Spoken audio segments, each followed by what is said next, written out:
अगर आपको हमारा काम पसंद आए तो आप हमारा चैनल सब्सक्राइब करके हमारी हौसला अफजाई जरूर करें। इस वीडियो में जानें क्यों हमारे बच्चों को लॉ या वकालत की फील्ड में कैरियर बनाना चाहिए और इस कीमती गाइडेंस को नागपुर के रिटायर्ड प्रिंसिपल डिस्ट्रिक्ट और सेशंस जज मिस्टर बशीर अहमद शेख सर से समझिए और क्यों वो रिटायरमेंट के बाद गरीब मजबूर लोगों को मुफ्त में कानूनी सलाह देकर उनकी मदद कर रहे हैं। ये खास मुलाकाती वीडियो जरूर देखें और ज़्यादा से ज़्यादा लोगों तक ये वीडियो पहुंचाएं। और आखिरी में आप सभी लोगों से गुजारिश है कि हमारे चैनल IB राइस को सब्सक्राइब करके हमारी हौसला अफजाई जरूर कीजिएगा।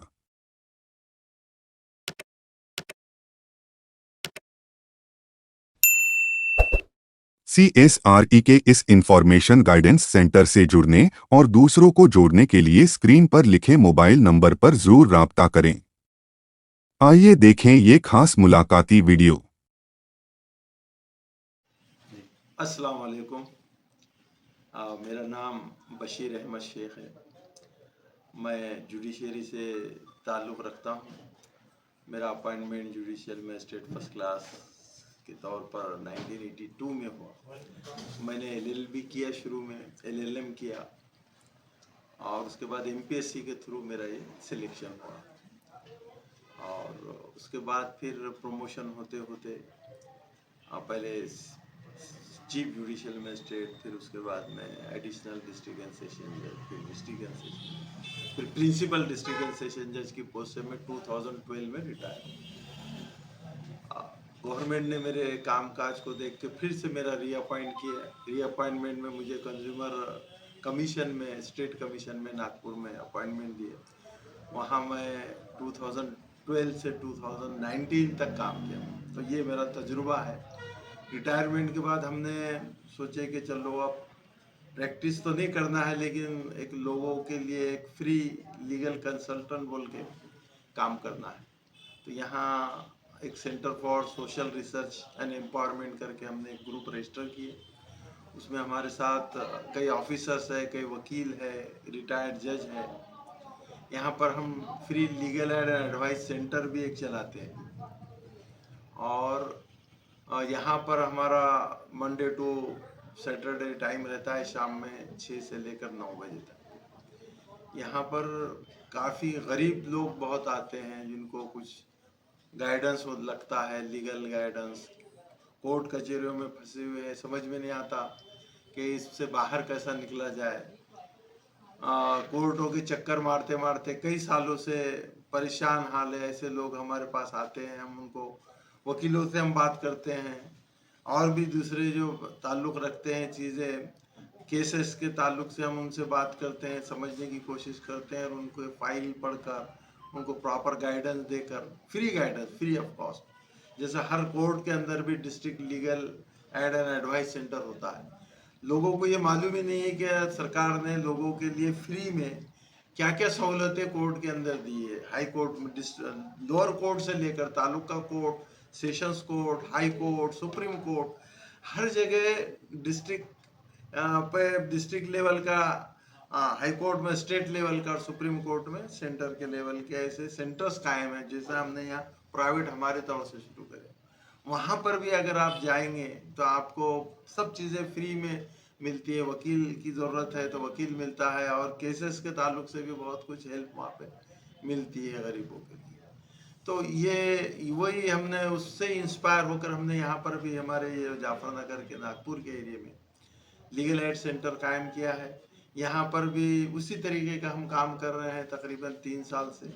वैसा तो दूसरे काम भी यहाँ सेंटर पर 7-8 साल से चल ही रहे हैं, लेकिन मैं ये बात यहाँ ख़ास तौर से बताना चाहता हूँ कि हमारे कौम में गुर्बत बहुत है और अनपढ़ ज़्यादा है और बहुत कुछ बुराइयां भी फैल चुकी हैं। उसके मैं वो बताना नहीं चाहता, लेकिन उसकी वजह से कोर्ट कचहरियों में बहुत ज़्यादा लोग उलझ गए।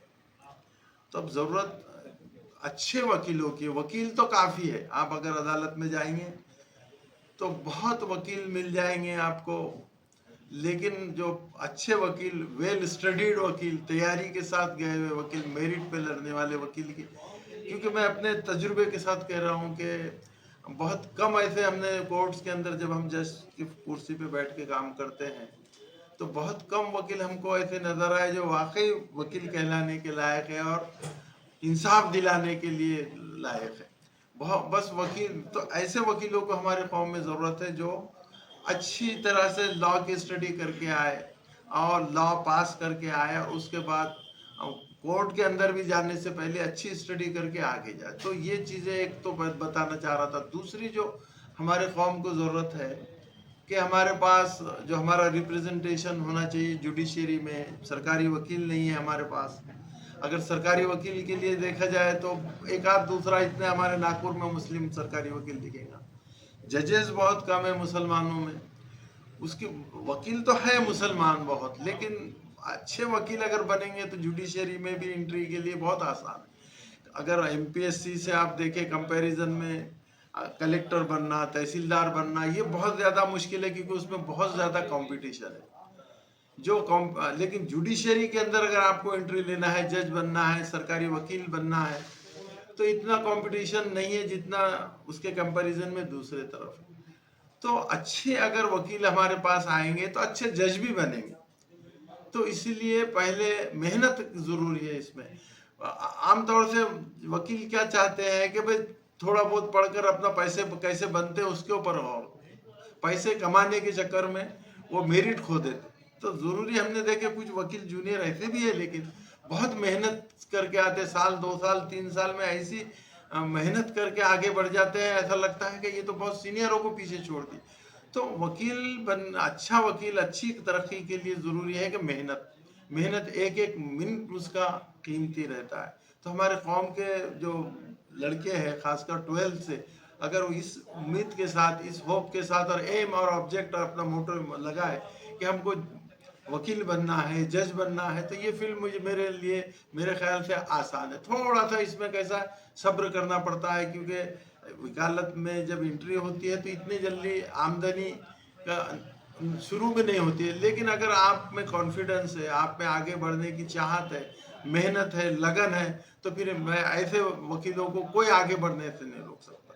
तो मेरी अपने यहाँ पर एक यही गुजारिश है कि वकालत में आना है तो एक मेहनत जिसमें होती है, जिसमें एक मेरिट है, उसी ने आना चाहिए।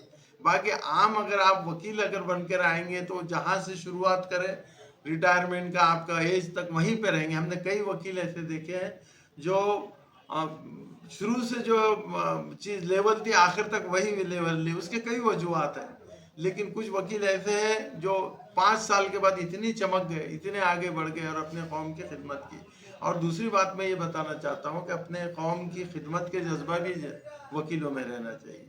कौम को आज अच्छे वकीलों की देखिए ना, जितने बड़े बड़े लीडर है सब लॉ किए हुए, बहुत बड़े बड़े आप मिसालें देखेंगे, अपने हिस्ट्री देखेंगे, सब ने एलएलबी किए। पहले तो उस वक्त में बैरिस्टर होते थे, बाहर जाते थे, आज उसकी जरूरत नहीं। अपने यहीं पर आज इतना है चांसेस कि आपको आगे बढ़ने के लिए बहुत चांसेस है, लेकिन मेहनत शर्त है, उसमें मेहनत शर्त है और थोड़ा सा आपको अकल का इस्तेमाल करना पड़ता है, उसके साथ अपनी पूरी तवज्जुहात के साथ काम करना पड़ता है। तो कौम के लिए आज बहुत ज़रूरी है कि हम लोग इस पेशे में आए। और देखिए ना, अगर हमको अच्छा वकील अगर तलाश हाई कोर्ट में, सुप्रीम कोर्ट में करना पड़ता, हमारे पास कहाँ है थे? तो हमको ऐसे अच्छे वकील बनाकर आगे ऊपर तक हाई कोर्ट और सुप्रीम कोर्ट में भेजना है ताकि हमारी केस हो, हम क्योंकि हमारे बारे में मालूमात उनको ही सबसे ज़्यादा रहती है, हमारे कौम के वकील। इसलिए ज़रूरी है कि और एक जज्बे के साथ, एक अच्छे जज्बे के साथ इसमें आप शरीक हों और अच्छी मेहनत के साथ उसमें अगर आप बढ़ते रहें तो मुझे लगता है कि आप कौम के लिए बहुत कारामद साबित होंगे, बहुत फ़ायदेमंद साबित होंगे। बस इतना ही। भाइयों, हमारे कौम के हालात बहुत अच्छे नहीं हैं। सच्चर कमेटी ने इसका पूरा पिक्चर खींच दिया अपने कमेटी के रिपोर्ट में।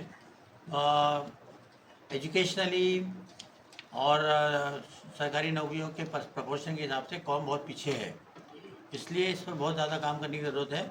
और हम लोग काम इसलिए मुसलसल इस पर कर रहे हैं, जो तफसील मैंने आपको बताई है। इसके लिए ये काम और भी ज़्यादा तेज़ी से करने की ज़रूरत है। इसमें सबके सहयोग की, योगदान की ज़रूरत है।